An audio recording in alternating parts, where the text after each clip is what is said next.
Bonjour et bienvenue dans cette lecture quotidienne. Alors aujourd'hui nous sommes le dimanche 20 novembre, donc le soir, et le titre de cette lecture est L'homme riche et Lazare. Donc lisez Luc 16 versets 19 à 31.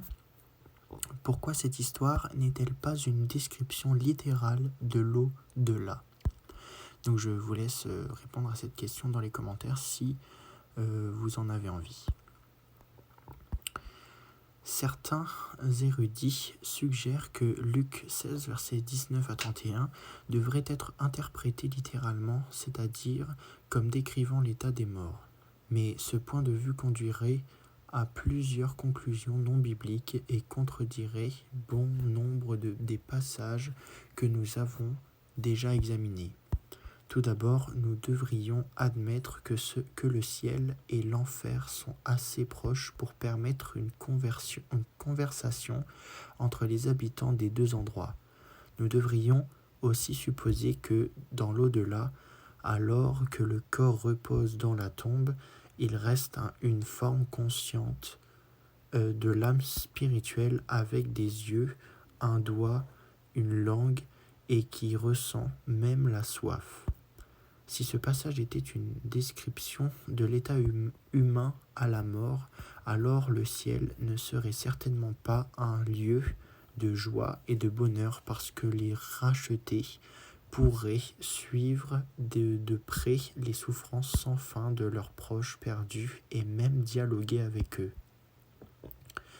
Comment une mère pourrait-elle être heureuse au ciel tout en contemplant les agonies incessante de son enfant bien-aimé en enfer?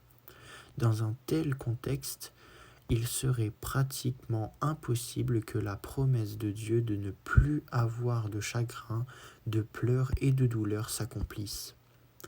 En raison de ces incohérences, de nombreux érudits bibliques modernes considèrent l'histoire de l'homme riche et de Lazare comme une parabole à partir de laquelle tous les détails ne peuvent pas être interprétés littéralement. George E. Ladd, bien que non-adventiste, résonne ici comme un adventiste quand il dit que cette histoire était probablement une parabole qui utilisait la pensée juive de ce moment et n'était pas destinée à enseigner quoi que ce soit sur l'état des morts.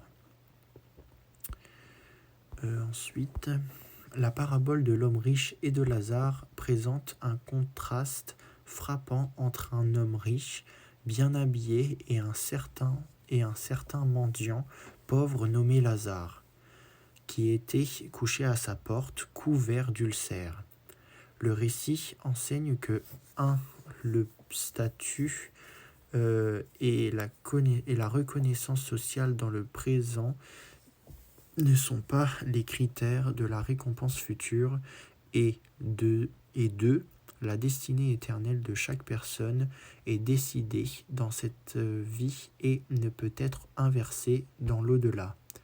Et Abraham lui dit, s'ils n'écoutent pas Moïse et les prophètes, ils ne se laisseront pas persuader quand même quelqu'un des morts ressusciterait. Quel message devrions-nous tirer des paroles puissantes de Jésus concernant l'autorité de la Bible et la façon dont nous y répondons? Donc voilà pour la partie du dimanche. Donc je vous souhaite une bonne nuit ou une bonne journée.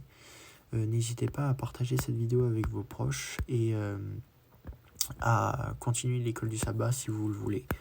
Donc on se retrouvera demain soir pour la partie du lundi. Donc je vous dis une bonne journée ou une bonne nuit.